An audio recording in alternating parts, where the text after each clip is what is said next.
Assalamualaikum, kami daripada Kuantan 7.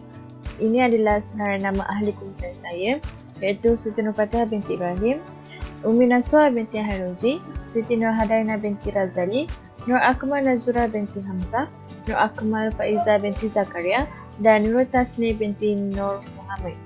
Assalamualaikum warahmatullahi wabarakatuh. Nama saya Nur Tasnim binti Nur Muhammad, nombor matriks 269623. Okey, pertama sekali bahagi bahagian pengenalan untuk kajian kami.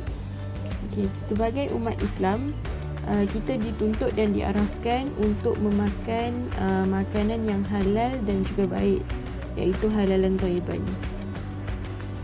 Okay, bagi memastikan makanan ini halal, ianya perlulah makanan yang dibenarkan dimakan oleh syarak. Makanan tersebut bersih dan tidak memudaratkan kesihatan. Selain itu, bagi makanan yang melibatkan haiwan, iaitu haiwan darat, ianya perlulah disembelih terlebih dahulu. Bagi haiwan yang haram dimakan seperti anjing dan juga khinzir, walaupun ianya disembelih, hukum memakan daging haiwan-haiwan tersebut tetap haram kecuali dalam keadaan darurat. Dalam surah Al-An'am ayat ke-118, Allah ada berfirman yang berbunyi, maka makanlah dari sembelihan binatang-binatang halal yang disebut nama Allah ketika menyembelihnya, jika betul kamu beriman kepada ayat-ayatnya. Jadi berdasarkan ayat ini, jelaslah bahawa kita sebagai umat Islam dituntut untuk menyembelih binatang darat untuk dimakan dengan menyebutkan nama Allah ketika menyembelihnya, untuk menunjukkan tanda kita beriman dan patuh kepada Allah Subhanahu Wa Taala. Secara umumnya, penyembelihan ini bermaksud membelah ataupun memotong bagi menghilangkan nyawa sesuatu binatang. Ditetapkan untuk menyembelih haiwan-haiwan darat ini di bahagian leher binatang tersebut bagi memudahkan proses untuk mematikan sesuatu haiwan terbabit. Dan penyembelihan ini juga dilaksanakan bagi memastikan kuman-kuman yang terdapat di dalam haiwan terbabit dapat hilang dengan cepatnya melalui aliran darah daripada penyembelihan yang dilakukan. Jadi, kumpulan kami telah menjalankan kajian kecil bagi mengetahui tentang kefahaman para pelajar di Universiti Utara Malaysia berkaitan dengan isu penyembelihan ini. Seterusnya, kawan saya Fatihah akan menjelaskan tentang latar belakang responden. Sekian, terima kasih. Assalamualaikum warahmatullahi wabarakatuh. Nama saya Siti Nurfatihah binti Ibrahim, nombor matrik 269425. Saya akan bentangkan latar belakang responden. Terdapat seramai 10 orang responden yang telah kami bual. Kesemua responden terdiri daripada semuanya perempuan dan terdapat seorang daripada SEM 5, manakala 7 orang daripada SEM 3 dan 2 orang daripada SEM 1. Dari segi program pula, terdapat 2 orang daripada pentadbiran muamalat, 2 orang daripada pengurusan operasi, 2 orang daripada pengurusan awam, manakala 4 orang lagi adalah program yang berbeza, yang terdiri daripada pengurusan pembangunan, pengurusan teknologi, kaunseling dan pentadbiran perniagaan. Antara senarai nama responden tersebut adalah Nur Nafisah Alia binti Muhammad Rosli, Nur Syafinas binti Azhar, Nur Reha binti Miskat, Sharifah Nurisa Syafiqah binti Said, Siti Nur Atika binti Zulkifli, Nur Haifah Atira binti Muhammad Asri, Siti Zulaika binti Yazid, Nur Alia Damia binti Nur Hisham, Saidatun Nadha binti Rosli dan Nurul Ashiki binti Abdullah. Sekian, terima kasih. Assalamualaikum warahmatullahi wabarakatuh. Nama saya Siti Nurhadaina binti Razali. Nombor matrik 272136. Hari ini saya akan membentangkan berkaitan soalan temu bual. Kami telah membina sebanyak 8 soalan yang berkaitan dengan penyembelihan untuk sesi temu bual bersama peserta. Setiap ahli kumpulan telah membina sekurang-kurangnya 1 soalan tentang penyembelihan untuk sesi temu bual bersama peserta. Kami telah mengadakan sesi temu bual melalui Webex. Kami telah menanyakan beberapa soalan kepada semua peserta kami. Antara soalannya, yang pertama, apakah yang anda faham tentang penyembelihan dalam Islam? Yang kedua, adakah anda mengetahui rukun-rukun sembelihan? Yang ketiga, apakah syarat-syarat sah dalam penyembelihan? Yang keempat, siapakah yang dibenarkan untuk melakukan penyembelihan? Yang kelima, bagaimanakah cara-cara penyembelihan yang ditetapkan oleh Islam? Yang keenam, apakah perkara-perkara yang dibenarkan semasa proses penyembelihan? Yang ketujuh, apakah hukum penyembelihan oleh kaum wanita? Dan yang ke-8, apakah hikmah yang boleh diperolehi dari penyembelihan? Kami telah menemubual seramai 10 orang peserta dari kalangan pelajar UUM. Tujuan kami menanyakan soalan ini adalah untuk mengenal pasti sejauh manakah pemahaman peserta tentang penyembelihan. Ini kerana setiap umat Islam perlu mengetahui dengan betul tentang penyembelihan, tidak kira sama ada lelaki maupun perempuan. Kami telah mengemukakan beberapa soalan asas yang wajib diketahui sebelum melakukan sembelihan.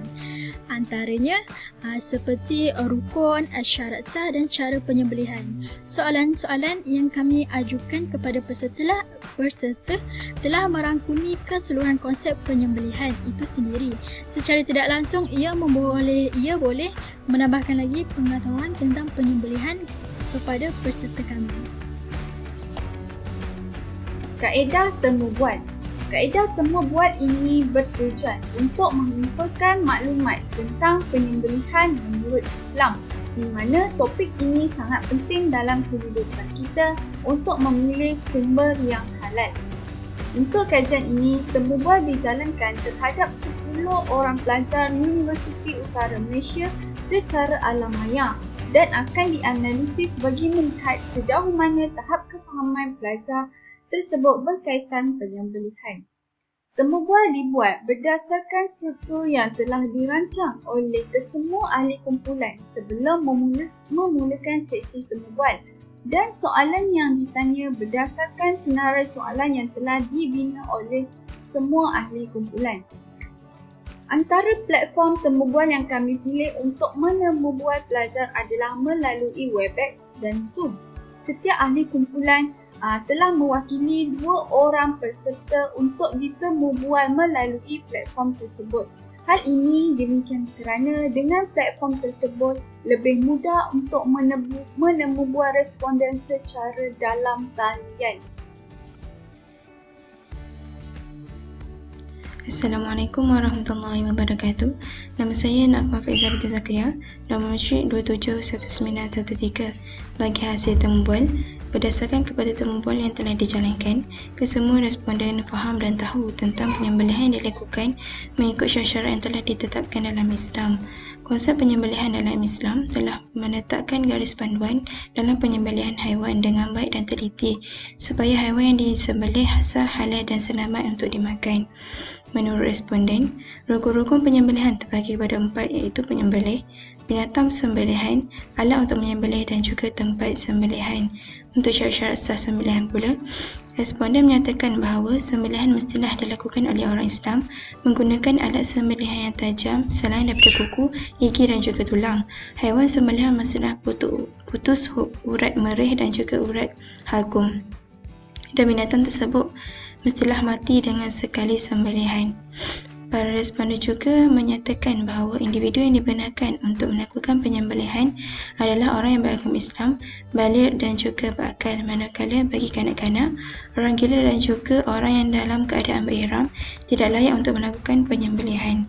Bagi cara-cara penyembelihan yang ditetapkan oleh Islam menurut responden adalah niat kerana Allah, Sebelum sembelihan dilakukan, haiwan yang disembelih mestilah putus urat halkum dan juga urat merih.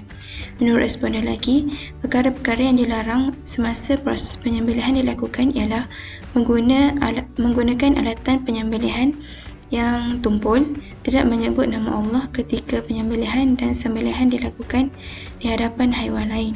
Hal ini perlu dielakkan bagi memastikan haiwan yang disembelih tersebut sah dari segi syarak dan halal untuk dimakan.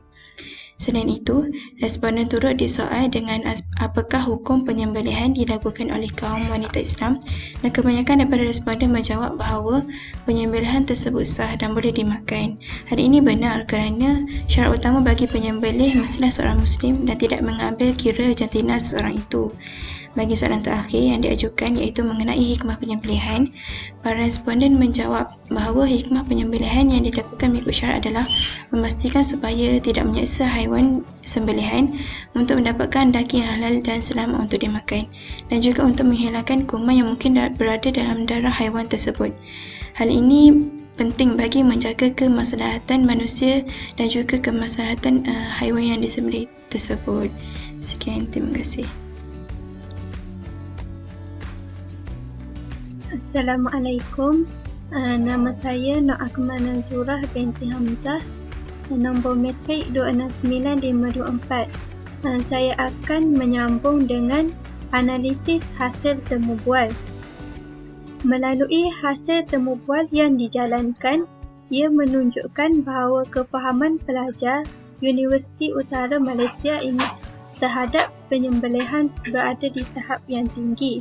Ini kerana apabila ditemubual, mereka dapat menjawab soalan yang diajukan dengan baik sekali dan dapat menjawabnya dengan tepat.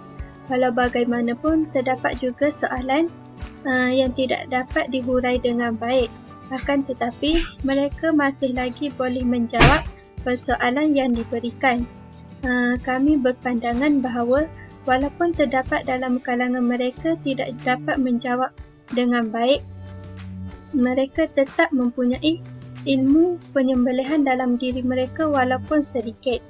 Oleh itu, kami bercadang untuk melakukan satu ceramah dengan menjemput penceramah dari luar yang memang berada dalam bidang penyembelihan untuk memberi pencerahan kepada pelajar, dan perkara ini sudah tentu dapat meningkatkan ilmu penyembelihan dalam diri mereka.